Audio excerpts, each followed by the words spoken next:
Hello and welcome to MEELive. I'm Matilda Mallinson. It's Tuesday the 10th of February 2026.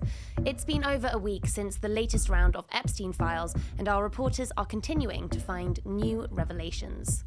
More royal friends of the convicted sex offender, corporate introductions made for parliamentary members, and a cabinet minister privately admitting Israel's calculated brutality as his government continues to support them. On today's show, I'll be speaking to the news agents Goodall and MEE's Imran Mulla to explore what we've learned from the Epstein Files about Britain's political elite.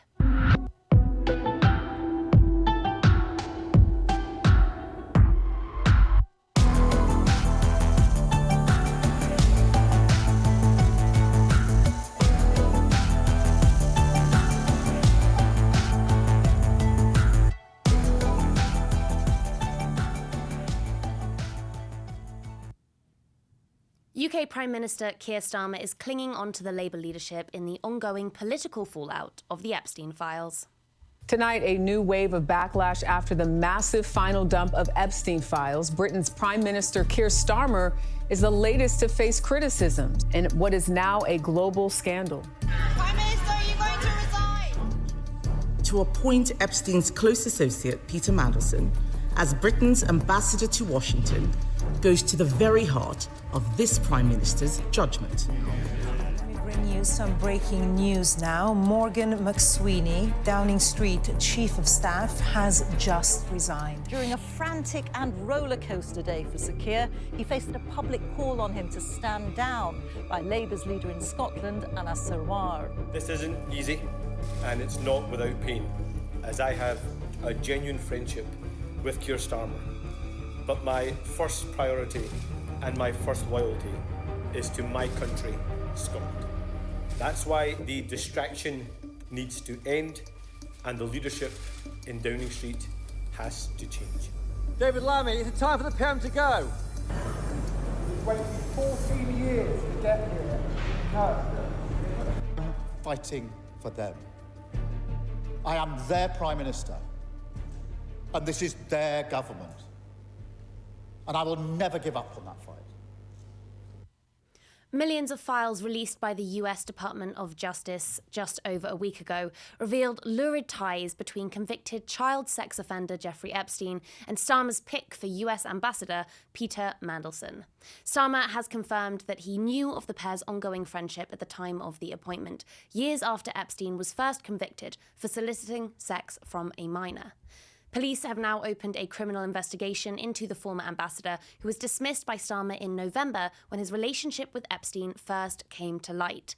The government is cooperating with their investigation. Police are also investigating the disgraced British Prince Andrew Mountbatten Windsor. On Sunday, Starmer's longtime aide, Morgan McSweeney, resigned as Chief of Staff, saying he takes full responsibility for the appointment of Peter Mandelson. The following day, Scottish Labour leader Anna Sarwar called on Keir Starmer to stand down, apparently throwing his primacy into peril. But as we go to air on Tuesday, the Prime Minister remains in place, having successfully shored up support from his cabinet last night. Is this the end of the sordid affair? There is no indication that either McSweeney or Starmer ever met the financier who threw their careers into jeopardy. But others at the top of Britain's political pyramid did. So just how far up do Epstein's ties go? And which other members of the British establishment engaged with the known sexual predator? MEE's political correspondent Imran Mulla discovered that Prince Andrew, or no longer Prince Andrew, wasn't Jeffrey Epstein's only tie to the royal household. Imran, tell us, who is David Stern?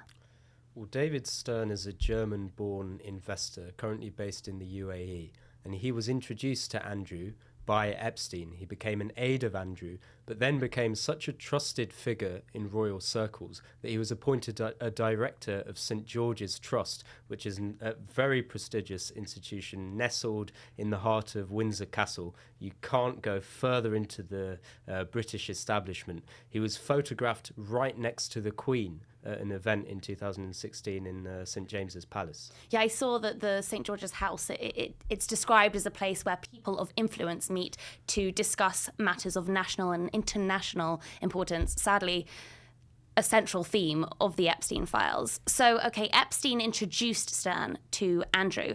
Now, one of the emails between them, Stern describes himself to Epstein as the man in the background, hidden, who, quote, just makes the arrangements. What did you actually find out about David Stern in the Epstein Files? So I trawled through thousands of mentions of Stern in the files. He was a go-between between Epstein and Andrew until quite late in the day. But he was more than that. He was quite close to Epstein. He sent sexually explicit messages, including jokes, including a photo of champagne being poured over the body of a young woman. He invited a girlfriend of Epstein's to watch the changing of the guard ceremony at Buckingham Palace. He tried to get Epstein a visa to China unsuccessfully. And at the same time, he was accompanying Andrew on trips abroad, including to China. He had this role with Andrew's initiative Pitch at Palace.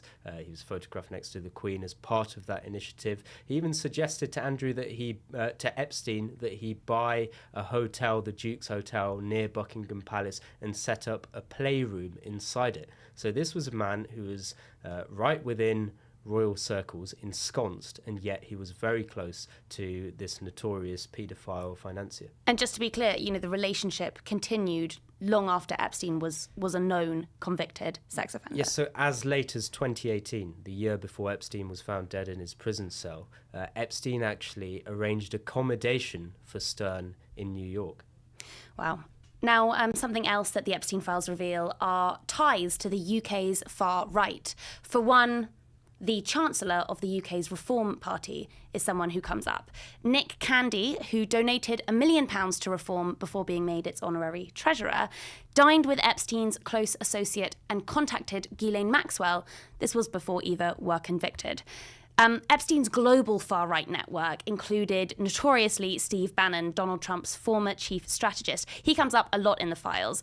In one email, Bannon told Epstein about plans to win seats in the European parliamentary elections so that they can, quote, shut down any crypto legislation or anything else we want. Epstein, we now know, invested a lot in cryptocurrency.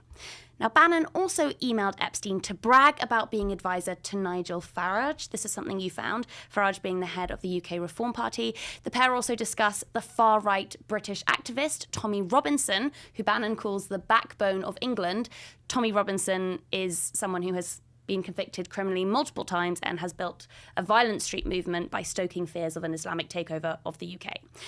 Imran, how significant a supporter was Epstein of the far right? So two distinct things here. One is Nick Candy, currently Reform's treasurer. He's a billionaire property developer. He was a Tory donor. In 2004, when he was sending email, he was corresponding with Ghislaine Maxwell. He was friends with her.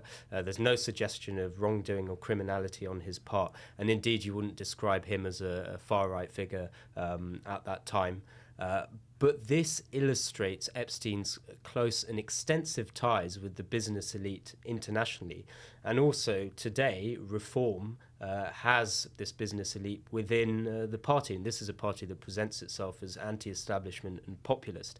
Now, Steve Bannon is something different because he was Trump's former advisor, as you've said, and he launched a campaign to basically forge an alliance of European right-wing populist politicians.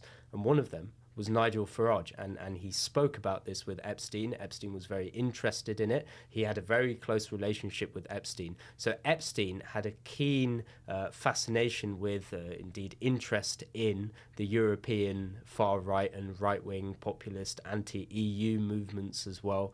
And it's also very interesting, as you point out, that Epstein seemed to like Tommy Robinson and celebrated his release from prison. He texted Bannon saying, great job or good job, which is quite an odd comment. Absolutely. But of course, it's not just the right that is implicated. Starmer is at the centre of this because of his appointment of Peter Mandelson, a close associate of Epstein's. Now, you found one email in which Epstein told Mandelson he had, quote, asked Ehud to call you Ari Paz in Israel. Could you please translate this sentence for us? So a bizarre email, but it's really quite a good illustration of Epstein's inner world. So Epstein has spoken to the former Israeli Prime Minister Ehud Barak, and he's told him to get in touch with former British Minister Peter Mandelson about an Israeli oil company, Paz, actually Israel's largest oil company at the time, and he wanted Mandelson to have a role with that because it needed to be sold. So absolutely bizarre. You have a close relationship between Epstein and the former Israeli PM, a close relationship between Epstein and a former British minister, a peer in Britain, and he's connecting the two of them together. He's brokering business deals, thinking about sort of, international business. This was a man with his fingers in a lot of pies. Right. And now something else that has come out in the fallout of the Mandelson affair are Wes Streeting's private messages with Peter Mandelson. Wes Streeting is the UK Health Secretary. He released these messages to dispel rumours about their friendship.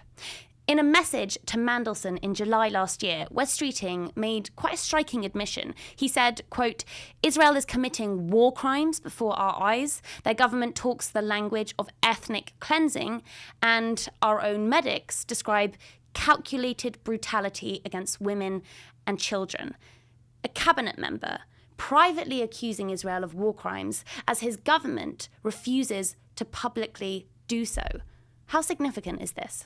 Well, I think it's momentous, and it'll be a terrible embarrassment to Keir Starmer's government, because the government has consistently refused to say that Israel is committing war crimes.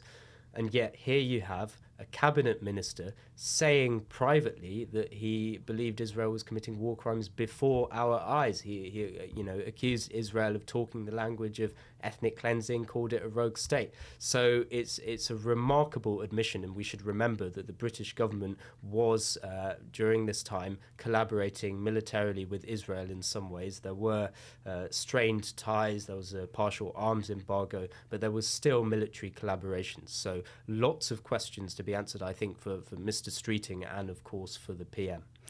Imran Mulla, thank you for your tireless efforts trawling through these documents, and thank you for joining me here on MEELive today. Since the partial release of the Epstein Files, Keir Starmer has faced unrelenting criticism from opposition, as well as high-level calls within his own party to resign. His appointment of Peter Mandelson has so far cost him his Chief of Staff, Morgan McSweeney, the man widely credited for making Starmer Prime Minister in the first place. So far, the embattled Prime Minister has survived by shoring up support from his cabinet.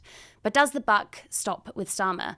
Was the buck really ever Starmer's to carry? And as heads roll, are we watching a spectacle or a serious response to the structural issues that allowed a convicted child sex offender to worm his way into the top tiers of British politics? I'm joined now by Lewis Goodall from the newsagents. Lewis, welcome to MEELive. Starmer hasn't exactly had it easy in the wake of the Epstein Files. Let's review. But the political decision to appoint Epstein's close associate, Peter Mandelson, as Britain's ambassador to Washington goes to the very heart of this Prime Minister's judgment. We don't even know the full extent of the British establishment's involvement in his appalling crimes, or how many British girls and young women were trafficked by him. Seeing Mandelson made ambassador to the United States, even after his links to Epstein had been extensively reported. Can the Prime Minister tell us, given he now admits he knew about his links, did he think at all about Epstein's victims? Mandelson and his involvement with the paedophile who trafficked women, and the millions of women, particularly in this country, who will have been triggered by that. Given the establishment's proximity, will the Prime Minister assure that there will be support set up, helplines, and those indirect women who've been triggered now will be supported? How can we trust the Prime Minister's judgment? How can we trust him to remain as Prime Minister? Mandelson lied throughout the process and beyond the process. He lied, and he lied again to my team. Just share with us your thoughts on these displays of horror within the House.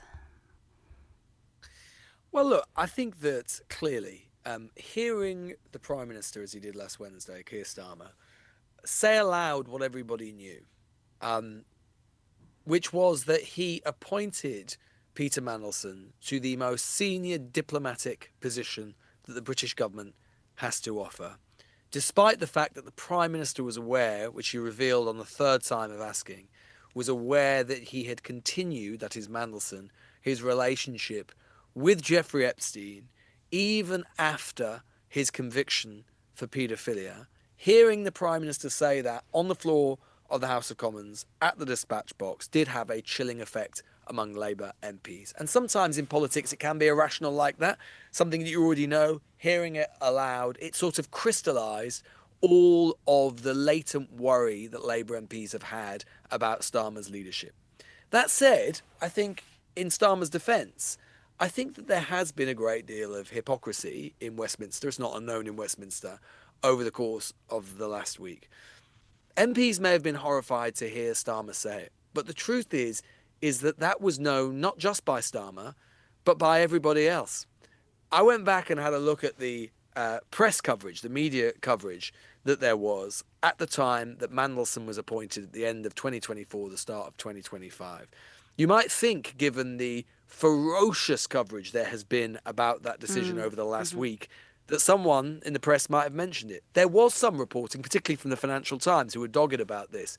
But nearly all of the rest of the reporting on Fleet Street did have some complaints about Mandelson's appointment, but it wasn't about Jeffrey Epstein, despite the fact those links were known. It was about his closeness to China. It was about his closeness to the EU, concerns about how Trump might see that. You might think, given the horror expressed by the House of Commons last week, that a single member of Parliament might have got up at Prime Minister's questions at the time in December 2024 or January 2025 and said, Prime Minister, you cannot even be thinking about appointing this guy because he was friends with Jeffrey Epstein even after he went down for paedophilia. But what exactly was the justification at the time for that lack of interrogation? I mean, you yourself, Lewis, and you point this out, you own this, you interviewed Mandelson in 2024 as he was running for Oxford University Chancellor.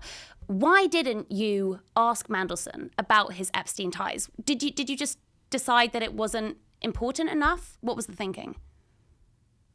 It's a fair question. It's something that I've written about on Substack this week. And one of the reasons that I have been keen to try and point out some of the hypocrisies, because I can't sit and say with good conscience and judge Starmer for appointing Mandelson if all he knew was what was in the public domain at the time. For precisely the reason that you say that, yeah, I interviewed Mandelson at the end of in 2024, and I did consider asking him about the Epstein links.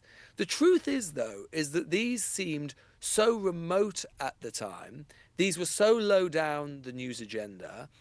The other concerns that were expressed at the time on China, on the EU, on Trump were much higher. And the truth is I knew that Mandelson had been asked about this before in the last couple of weeks, and I knew that he'd stonewalled, walked out, and so on. So I just concluded that if I did that, he would do the same thing, and basically the interview would have been a waste of time. And to be honest, I was concerned at the time that not having had access to that first-hand reporting myself, it wasn't my reporting, it was the Financial Times, and as a result, not being completely across all of the facts and completely sure of all the sourcing, I thought there was a danger of litigation. Now, clearly, in retrospect, that was a mistake.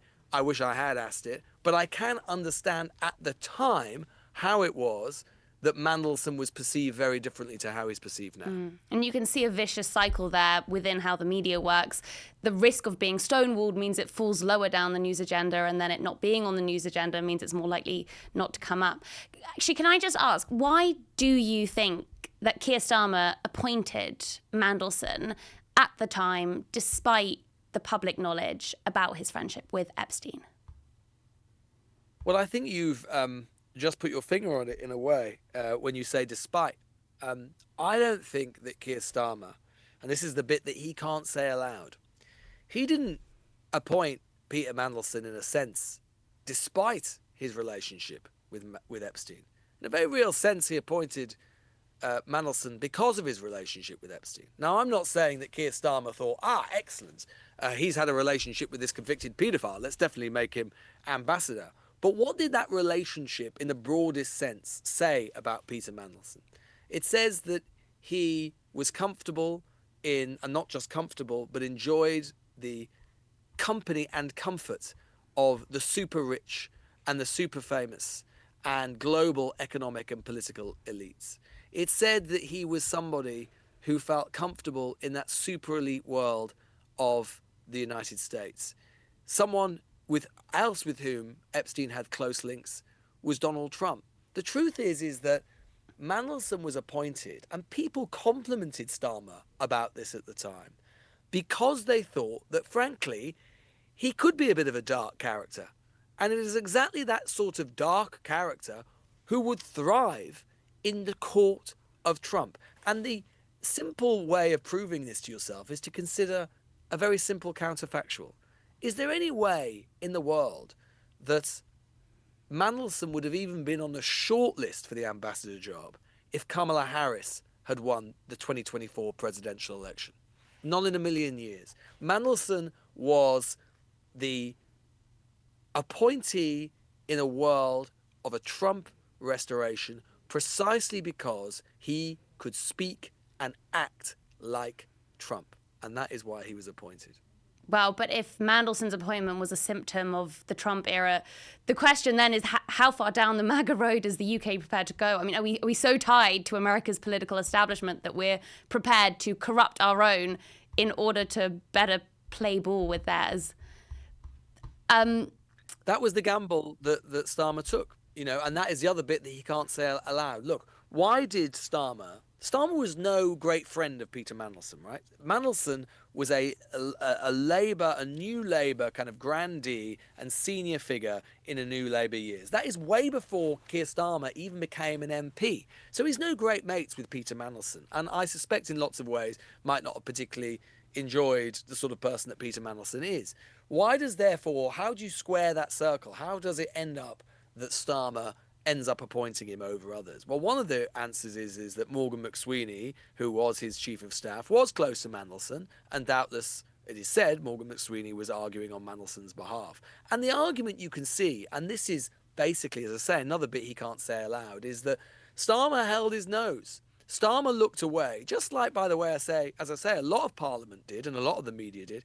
They and he held their nose because they could see an argument that, however distasteful some of Mandelson's associations, and that's putting it mildly, it was worth it, a compromise, a moral compromise that might be worth it, a gamble, because of the geopolitical reward that might be accrued to the UK by maintaining good and close relations with Trump. That's ugly, it's horrible to say, it's distasteful, and you might say it's morally appalling. But that is the calculation ultimately that was made and that has blown up in Starmer's face. I mean, the realism makes sense and the analysis holds up, but I guess what I don't hear is a sort of damning indictment of Starmer that we're hearing from the House. And the risk, I suppose, of expanding culpability, however accurate it is to do so and to point out that hypocrisy, is that it makes it very, very difficult to hold anybody individually accountable. But so many of us feel there has to be accountability for this corruption or this disregard of Epstein's victims. And so I guess my question to you is, who should answer for this? Or how should they answer? I mean, do you think that McSweeney should have gone? I think there wasn't much choice for him to go. Look, I think that Labour MPs, I think the conundrum you've been seeing among Labour MPs sort of play out, the dilemma they've had. And I can understand this, which is Keir Starmer clearly made a mistake. And don't get me wrong, if something comes out in the documents which suggests that he's misled people and misled the House of Commons about what he knew and the extent of what he knew, then I think he'll be done and finished. And that will rightly be so, because he will have misled the public and he will have misled his MPs, misled the House and so on. So that's the point. But let's imagine for the sake of argument, let's be a bit more charitable and say that he made a mistake, he made a misjudgment on the basis of what I just said, that slightly grubby moral compromise.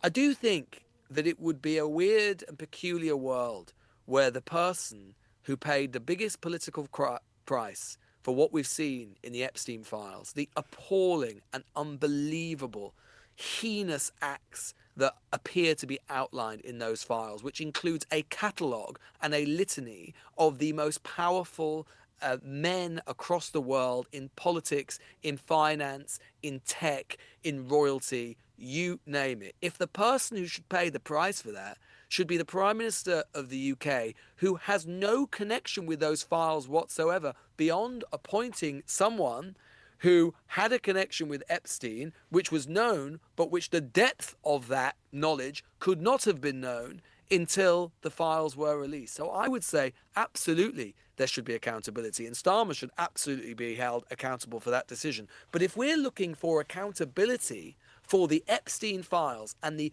horrendous things that are contained in them, I do think looking or starting and ending with Keir Starmer would be a very peculiar place to look for that justice that so many people rightly want.